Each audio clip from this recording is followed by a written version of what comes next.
No time even to at the end of the Jai Dhvani to say Nama Om Vishnu Pai. Immediately someone begins singing the kirtan because they want to sing. But actually they should let the more senior devotees, so many sannyasis present, but someone will jump in and make sure that they will sing. And whether or not it's pleasing to Krishna, that is something else. It's pleasing to the person who's singing, but that is not our aim and object. Our aim and object is to satisfy Krishna. So anyway, one of you can chant. I am the father of this universe, the mother, the support and the grandsire. I am the object of knowledge, the purifier and the syllable Om. I am also the Rig, the Sama and the Yajur Vedas. Superficial reading of this verse and purport may lead us to believe that this is supporting the philosophy of monism, that everything is ultimately one. However, there are many other statements in Bhagavad Gita and throughout the Vedic literatures which lead us to believe that this is not so. Particularly, one important verse of Bhagavad Gita teaches us Krishna's unique position. Mata parataram nanyat kinchidasti dhananja. That nothing, Krishna says, is equal to me or greater than me. Nothing or nobody. So, how to understand such statements that everything is one with Krishna? Everything is one with Krishna in the sense that nothing is separate from Krishna. Nothing can be separate from Krishna because everything is manifested from Krishna. Particularly, many examples are given in Bhagavad Gita of Lord Krishna's vibhutis, his expansion of his vibhuti. Vibhuti means something which is an exhibition of Krishna's potency. Actually, everything is an exhibition of Krishna's potency, but some things we see as very great. Just like if we see a great mountain, we are awestruck. Or in the terrific heat of the summer, we are awestruck. Or in the very cold, as some places in Russia, they become like minus 50 degrees centigrade in the winter.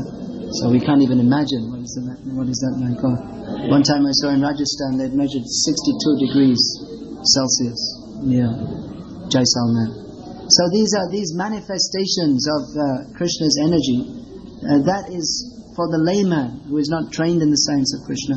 He accepts this as something very wonderful, and in this way may be accepted as a representation of God. So that is a beginning in the science of God consciousness. But the last word in the understanding of Krishna consciousness is this: Vedyam. The object of knowledge in the Vedas is Krishna. Vedas, they are meant for giving us specific knowledge. We can gain general knowledge by studying this universe without the help of the Vedas. Just like I think you're all from BITS, is it? Okay. So going to BITS, of course, people who go to these prestigious universities, they tend to think of themselves as very knowledgeable. But that, of course, is only general knowledge which is gathered through the senses. Scientific knowledge, as it is called, is only that which is gathered through the senses. Therefore, the scientific ideal is that we only believe what we can prove, and proved means what we can ascertain through sensory observation. If I don't see it, I don't believe it. That's the general idea. Of course, there are many things we haven't seen. Just like, has anyone seen subatomic particles? Has anyone seen? Has anyone seen? No. So, but we accept that they exist.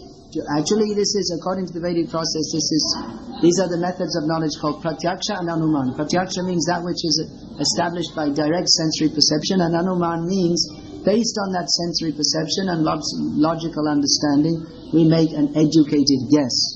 However, this process is certain to be full of mistakes and defects. People generally think that scientists know the answers. They know so many things. They say science has proved this and science has proved that. But as any real scientist knows, there are so many problems in science. And one of the main problems is that whatever is proved today is liable to be disproved tomorrow. Which means it is not actually proved. Nothing can actually be proved in science, because it is based upon the sensory observation, which has the defects. Every conditioned soul has the defects. Brahm pramad vipralipsa karana patal, which means the tendency to make mistakes, to be an illusion. Brahm pramad vipralipsa, cheating propensity, and karana pratav, imperfect senses. So because we have these defects, we cannot know perfectly what is knowledge. And we see, even though there are many intelligent people in the world, and there are many intelligent philosophies they have dreamed up, but they are devoid of knowledge of the absolute truth. If we ask any scientist to tell us scientifically what is the purpose of life, they cannot even begin to answer, because science doesn't even attempt to answer this most basic of questions. They're so busy trying to find out how everything is going on, but the more important question, why is it going on? That they don't even attempt to ask. They deliberately put the blindfold, or they've deliberately closed their minds to ask this question, because they have no answer.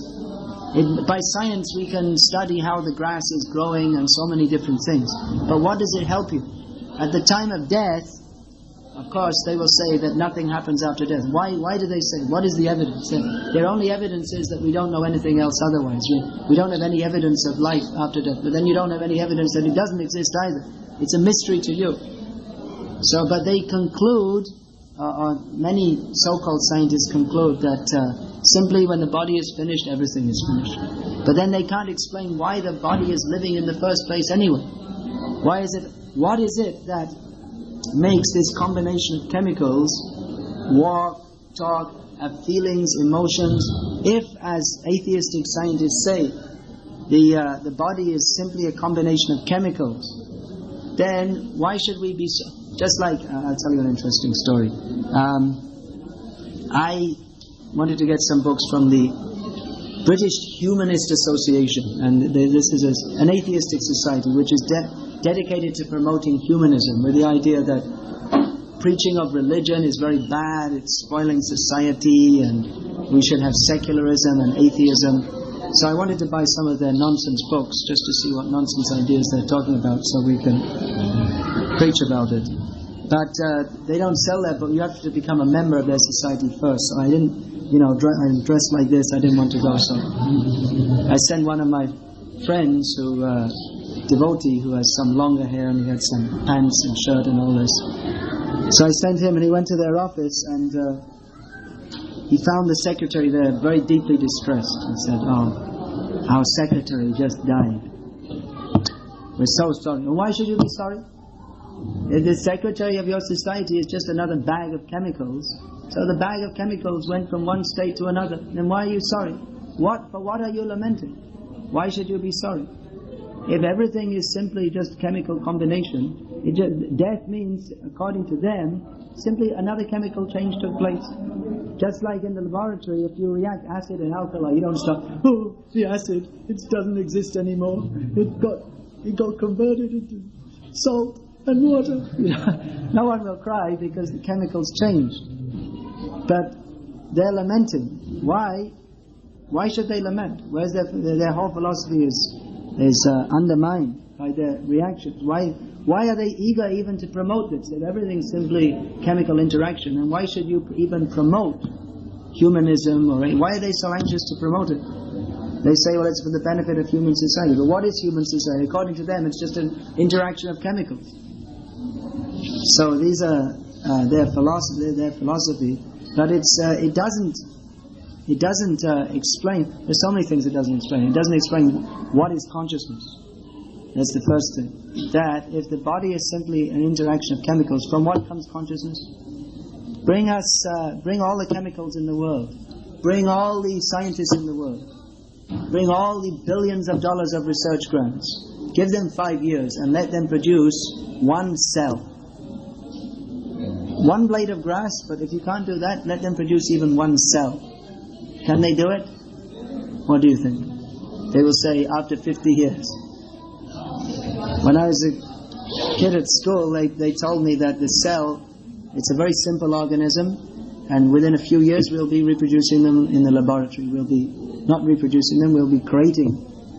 Now, after, They're not creating the picture of dolphin or what? No, they're not. They're not taking the raw chemicals. I will say you take the raw chemicals and do it. That they cannot do.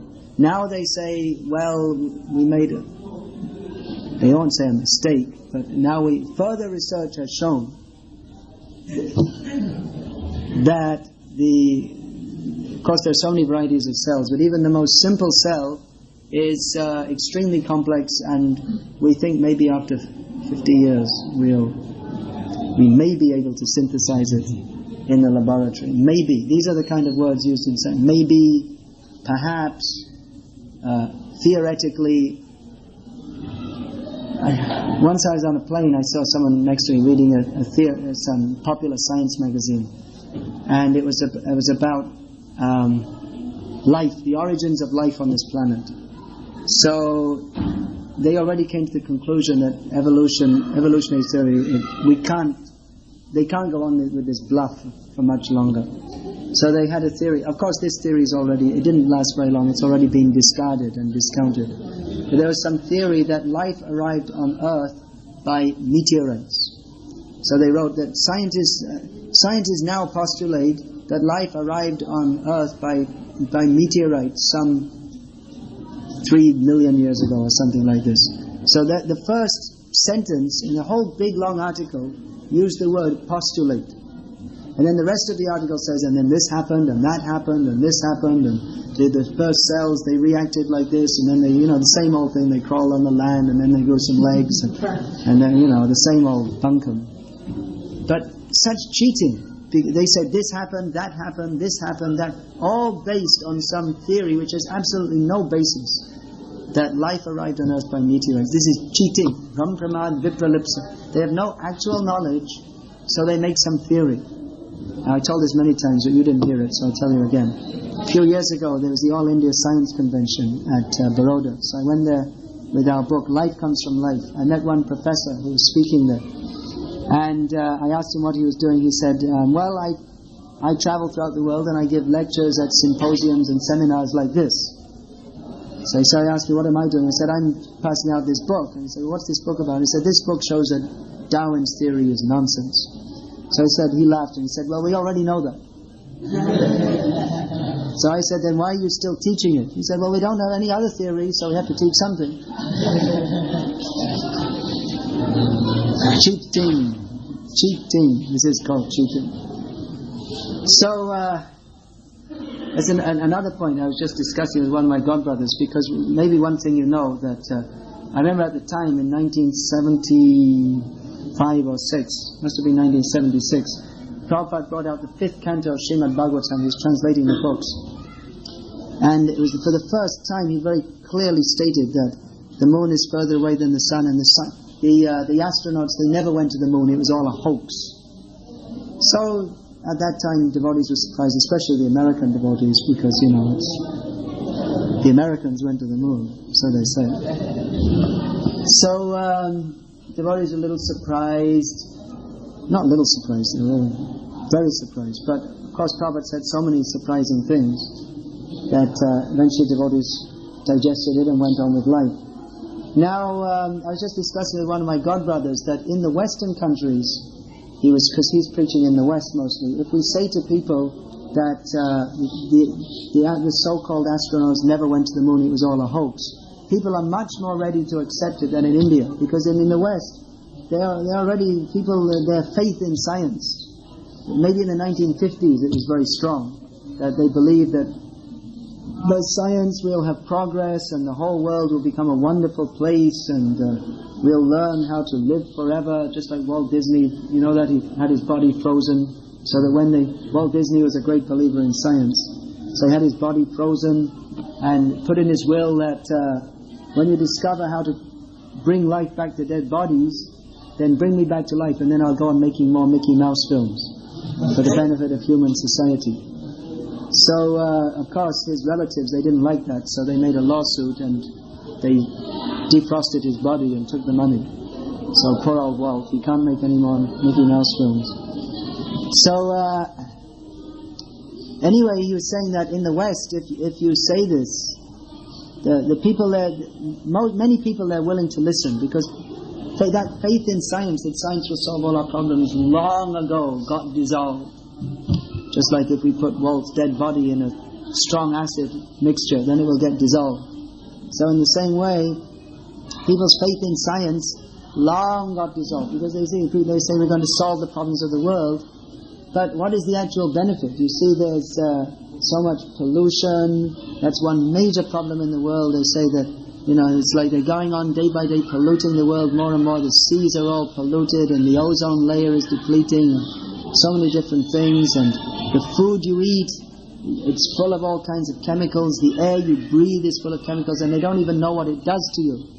It's like after 20 years they're using some food, some antioxidant or preservative or something like that, and after 20 they test it on rats or rabbits, and they say it's okay, it didn't make the rats too sick, so we'll put it in your Coca-Cola or your Limca. And then they find after 20 years it's carcinogenic and so many people are dying from it. So they say, well, sorry, we'll find out some other preservative. Or you have things like your Bhopal gas leak, or so many drugs they're just like when I was a kid, they had this thalidomide drug. It was one of the first contraceptives, and they tested it and said it was good, but then they found so many children being born with no legs and no hands. So there's so many mistakes, and the whole society is full of so much distress in so many ways that people in the West, the dream of science bringing in a new utopia long ago went. But in India, if we say, he was telling that in India, if we say they never went to the moon, it was all a hoax, and people get very upset because they believe in science. Just like when the last Prime Minister came, he made a stand like Nehruistic stand that we believe in. I'm not a sentimentalist. Or in Tamil Nadu, that rascal came in again. So he deliberately found out from a strong. Usually the new chief ministers they get sworn in. They find an astrologically auspicious time, but he deliberately found out an astrologically inauspicious time, just to show that he doesn't believe in astrology. So in this way, people in India, they want to. There's so much faith in science. It's like Indian people, they have that natural tendency to believe in something, to follow something, to have some framework of reference. People, previously in India, people would live according to Shastra. That if it's stated in Shastra, they would follow that. Just like here in the Gita we see, again and again, Sri Bhagavan Uvacha. It is written, Sri Bhagavan Uvacha. That is authoritative, because Krishna is speaking. He is Bhagavan, he is the Supreme Personality of Godhead. That is considered authoritative. But nowadays we have so many Bhagavans in India. There's, some guy sitting in the LIC office and all of a sudden he thinks he's Bhagavan, and then he jumps out and becomes Kalki Avatar. And so people don't have faith. When they say Sri Bhagavan Uvacha, they don't have faith in it anymore. But if you say the scientist has said, according to scientists, Sri Scientist Uvacha, then must be true. But where is the truth? Because they're simply accumulating what they think is knowledge, but it's not actually knowledge in the sense of the Vedic literature. Here it said Vidya. In the Vedic literature, when it's spoken about, when the word Vidya is used, that specifically means Adhyatmic Vidya, knowledge of this material world. That's also required as long as we're living in this material world, but it's not the most important thing. Even if there was none of the so-called modern science, even previously people were living without it. They had food, shelter, water, clothing, everything. And there's a propaganda put out that previously people were very ignorant and foolish because they didn't have motor cars and CDs and all these things. But look at the literature that was produced. Look at the philosophy. You see, Vyasadeva, he was simply living in a cottage in the Himalayas, and look, nowadays, you see this kind of philosophy, people, they have a brain maybe to understand subatomic physics or something like this. But the fine intelligence, to even think what is the purpose of life, people are not even thinking what is the purpose of life. That is why in the Bhagavad Gita, Lord Krishna says, describing the demons, alpa buddhyaha, they have small intelligence. And why is that? You may say, well, I'm PhD in physics, engineering, technology. Why small intelligence? Certainly good intelligence is there. To make spacecraft, or even to make this, it requires so much intelligence. We look at this, just a normal thing, we see it every day, but it requires so much intelligence went into designing this and producing it. So intelligence is there, but the real purpose of intelligence. They have lost that. They don't even think. We find so-called intelligent people, they go through their whole lives without even thinking what is the purpose of life and what happens after death and why am I suffering, which is the really important question. One devotee was telling me, because he's doing business, real estate in America. So he was telling me that some of the people he works with, they're lawyers. They're big, that means they have to have a good brain you have to study so much and accumulate so much information. You have to know how to interpret the law and apply it. And you have to be sharp, especially in court hearings. You have to be very sharp to say the right thing at the right time to make the case. So he found that these people, they were very intelligent in that sense. But when they spoke with each other, what were they talking about? He said mostly they talk about football, beer and sex. This is what they're talking about. And these are the intelligent, so-called cultured people. Because they don't have they have not been trained to cultivate a higher purpose of life. Therefore, even though people, they're intelligent in one sense, but they are considered, according to Vedic understanding, the majority of people in the modern age, they're considered Shudras. Even this big intelligent scientists, they're considered Shudras. Now, Shudra, of course, that's generally considered in India to be a caste that gets all the jobs nowadays, because Brahmins, they're bad. Only the Shudras should get jobs. To lift them up, that is the idea. Uplift the lower castes. But really, Shudra means Shochati iti Shudra, one who laments. In Gita, Lord Krishna says, Brahma Bhuta Prasanatma na Shochati na Kankshati.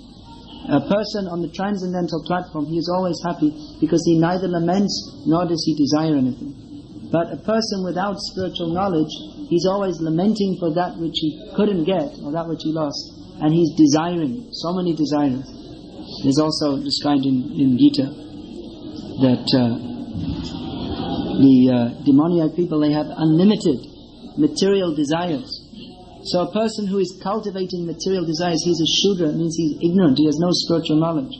An intelligent person should decrease his material desires and overcome his material desires, knowing that even if trying to fulfill material desires is in itself the source of all unhappiness. If you think, I must enjoy this and that, you have to make so much endeavor. If you want to live in a nice house and have a wife and all these, so much endeavor must be there. One devotee was telling me that he inherited some money. He was also in America, so he inherited some money. So he told his wife, okay, so let's stop working now, and we'll just with this money, we'll buy a small house close to the temple, and we'll just serve Krishna. We don't have to do anything else. She said, no, I want to get a big house. And he said, okay, you work for it. She wants. So they could have lived very simply and served Krishna. No, big house. A big house means big headache, and you have to go on working. So people have so many material desires, and the modern society is promoting have more desires. A sensible person should try to decrease his material desires, knowing that they are the cause of suffering. But the modern society, buy this, buy that. They're always pushing you to buy so many things you don't need. Just like this cosmetics and fashions and VCR, TV, so many different things you don't need. But you have to work. The whole modern society is based on production. Everyone should work in factories, produce more and more goods, and everyone else should buy them. And in this way, the production is increased and someone at the top is getting filthy rich.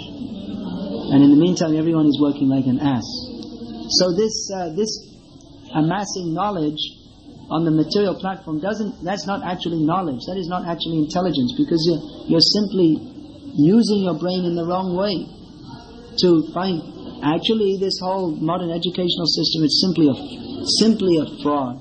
It's simply cheating. They give you the idea, you will be respected in society.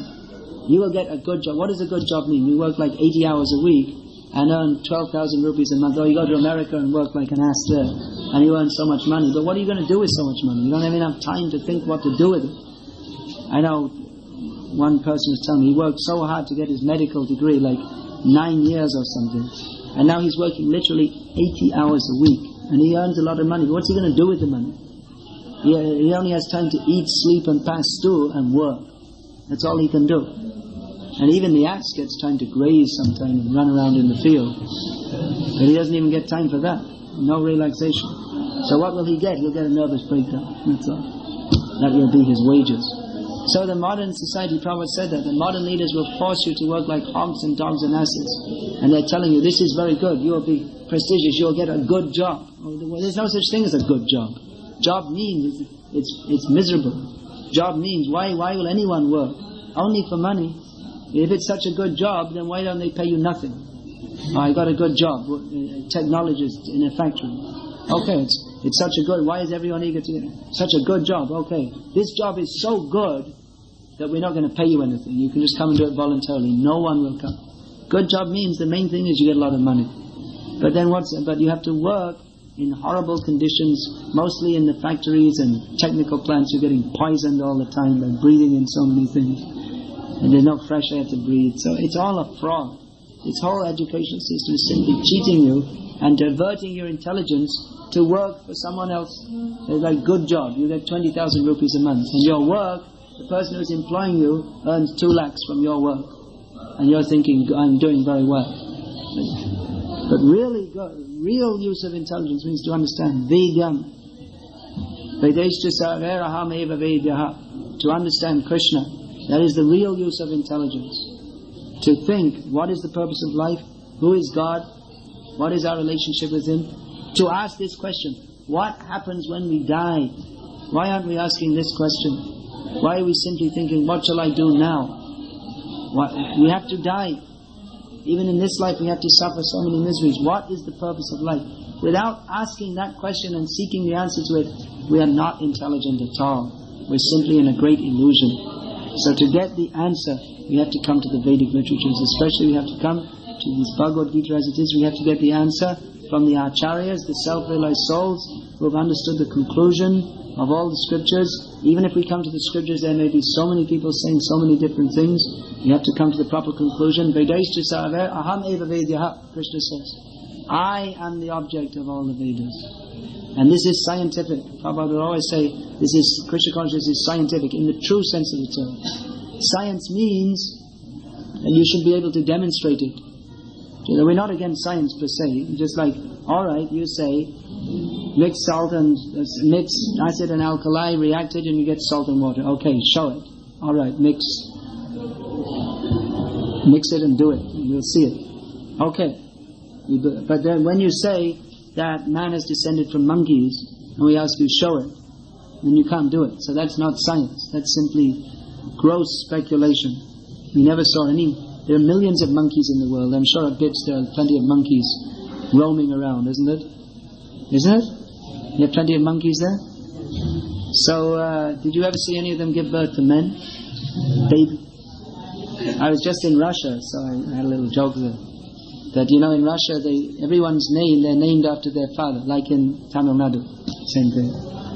So you'll have someone like, his name will be Ivan Sergeyevich, means Ivan the son of Sergey, or Sergey Ivanovich, something like this.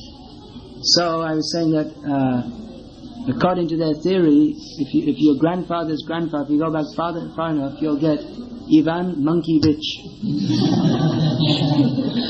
Is it very likely? So this is not science. It's simply a bluff to try to avoid the actual fact that it's in... Another example. How many times have I given this? Let's give it again. Okay. Alright, you see this? It's a very simple container. It came into being by chance. One day, I was just watching, I was just sitting in a field, and there was a minor explosion, and this was the... Don't laugh. Why not? If I sat in the field long enough, surely it would happen. By chance, anything's possible. No one can believe it. You see this? It's extremely simple design. Let us compare this to, you can't even compare it to the simplest cell in our bodies. It's so simple.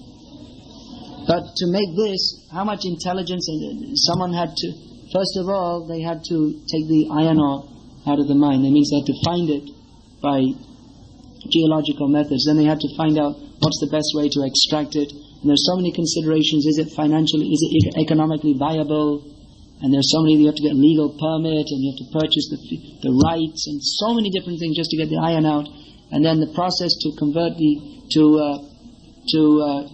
take the iron ore out from to separate it and purify it, and then how to mix it with carbon to make steel. And there are so many different kinds of steel according to and the design for this so that it fits just nicely, not too tight, not too loose. You could write an encyclopedia just about this. How much intelligence and endeavor went into making this. And it's such a simple thing. And the universe is so incredibly complex that we can't even begin. Science means it's just made a very, very tiny beginning to try to understand it, and even that is full of so many doubts. Even the most ordinary things, we don't know. Some years ago I met a neurosurgeon, and his job is to cut people's heads open and operate on them. And he told me that we know maybe 2% of what's going on in the brain. We don't really, he said, we're not even sure how the brain works at all. And that's only the brain, and then what to speak of the whole universe. And it's so complex. And how can you say it comes into being by chance? It is a most ludicrous idea. If I tried to make some campaign that this came into being by chance, and I went and I tried to write to the newspaper, what would happen to me?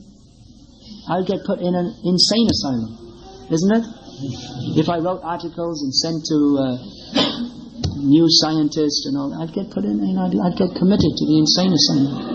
And how much more insane are these people who say the whole universe is coming to being by chance? So sanity begins with understanding. Pita ham asya jagata. The father of this universe is Krishna. Or at least accepting that there must be a creator. Who is that creator? That you'll have to find out from the Vedic literature. But to say that everything is coming to being by chance is just educated insanity. It means someone may say, sometimes you find insane people, they're actually very intelligent, but they're insane. They may have so much good intelligence, but it can't be directed properly because they're not in control of their thoughts, of the direction of their thoughts. So practically the whole world is going on under these insane theories that there's no meaning to life, everything is simply produced from chemicals, everything is coming to being by chance. And the result of insanity is what? More insanity. And we see the whole modern society, it's insane. I was just discussing with one devotee.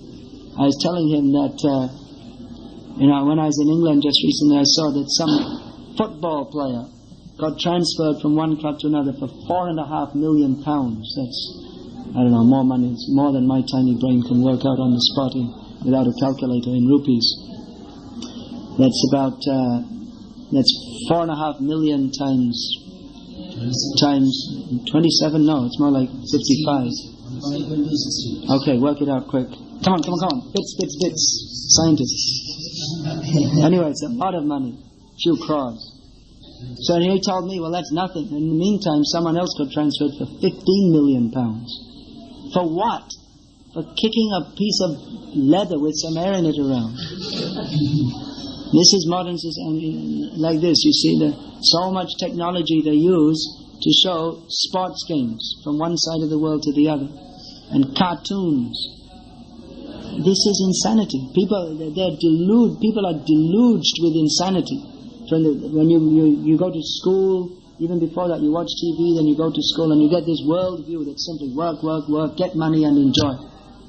And the whole society is like a fever. Everyone, right? You see now there's so many new trains in India and they're all completely packed. I'm most of the time in Gujarat, and you find the trains from Gujarat to Bombay, there's like more than 20 trains a day, and they're all completely packed with people going up and down, buying something in Gujarat, selling it in Bombay, buying something else, coming on the train, completely just running up and down here and there. And all the planes, businessmen going here and there, some conference, just running. What for? And that they don't get more money. This is the goal. You see India today, this typifies the whole idea of modern society. Get money, be prestigious, enjoy life. But what for? That they have no idea. And are they enjoying?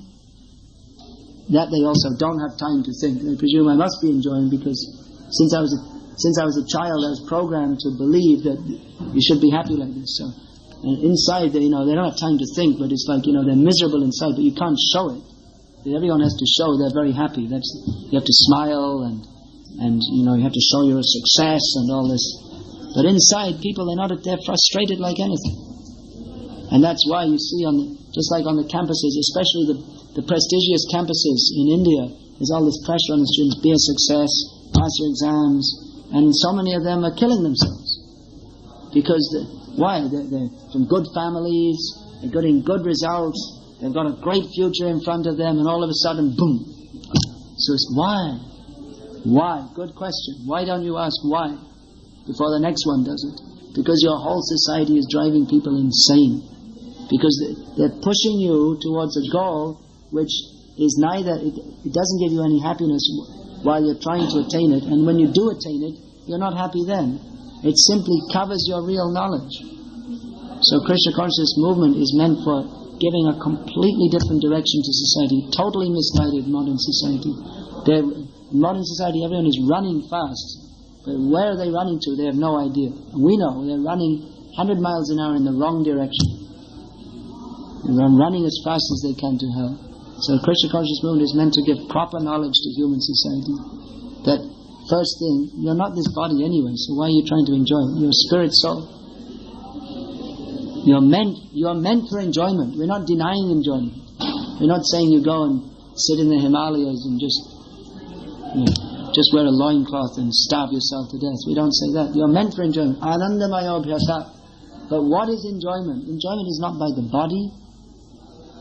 If you think that sex is the highest enjoyment, then you should become a pig or a dog, because they don't have to go through all this business of getting a degree, getting money, and then only you can get married, then only you can enjoy. They don't have to get a PhD or any marriage ceremony. Simply, we hear all the time, dog's wedding, that's called in Russian. In your language also? No. All the dogs are barking on the street. It's called dog's wedding. Why? Because they're all barking after the kusti. So if you want to enjoy, they're doing it. That's their wedding ceremony. So how can people be happy living like this? People are suffering. Therefore, endeavor of the Krishna conscious movement is to give this knowledge to human society. The whole mistake is because they have no knowledge. Simple thing to understand. We're not this body. Body is temporary, but the soul is eternal. And our real happiness is on the platform of Atma Sukh. It means in relationship to Krishna. It's a very simple thing to understand.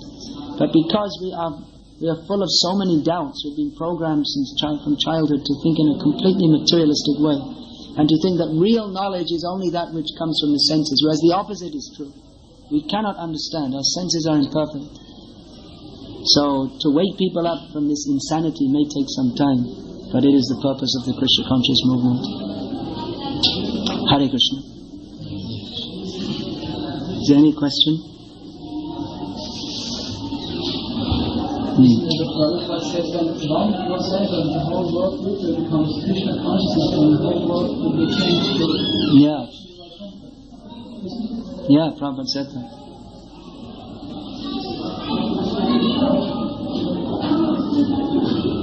It's a long way to go. Yeah, it's a long way to go, but we've come a long way also. Krishna conscious movement is spreading more and more. Yeah, what do you say? Is it possible in Kali Yuga that everyone will become Krishna consciousness? That is possible. By Lord Chaitanya's mercy, anything is possible. But there are some hardcore demons who are very determined not to become Krishna conscious. Matiya na Krishna paratasvatova mito pipadyete grihavratanam adanta gobhya vishitam tamisram punapunas charvita charvananam. There are some people who have made a very strong vow that I shall not become Krishna conscious under any circumstances. I'll enjoy my senses and go to hell. That Prabhupada said that is the meaning of a demon. Under any circumstances, he is determined he will not become Krishna conscious. He will go to hell, he will suffer in so many ways, but he is determined that under no circumstances will I surrender to Krishna. But we have a process for such people also. It's called Harinam Sankirtan. That when we go out and chant in public, that sometimes you find, I hardly saw in India, but sometimes in the Western countries, people, they hear and immediately block their ears and run away, but already the sound entered their ear and it will purify them. Whether they like it or not, they're becoming purified. But there are many people who, even prasadam, they refuse. They don't want to take it because they know that, if according to them there's no such thing as God, there's no such thing as transcendental, then what does it matter if we take their food, if they take our food? But they won't take because there's something funny in that. They're afraid. They think there's, I don't know what they think, but they're intelligent enough demons to know that if I take this food, that I might stop being a demon, so I better not take it.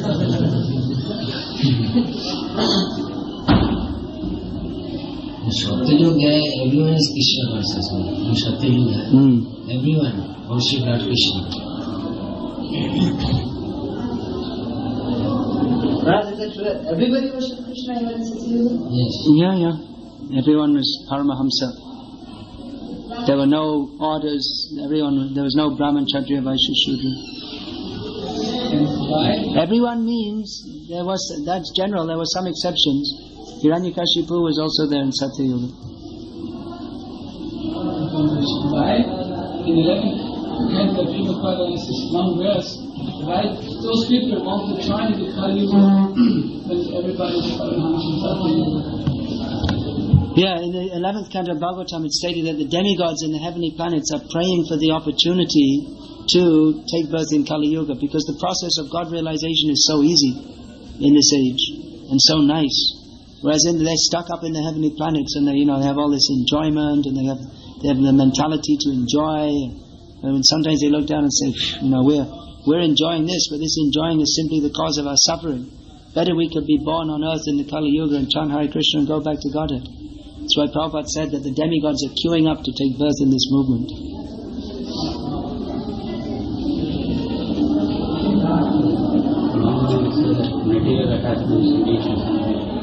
Could you speak a little louder, please? Material attachments are the source of misery. Yeah. But sometimes even we may be spiritually attached to something or we may feel that. No, spiritual attachment is required. We want to be attached to Krishna. But sometimes those spiritual attachments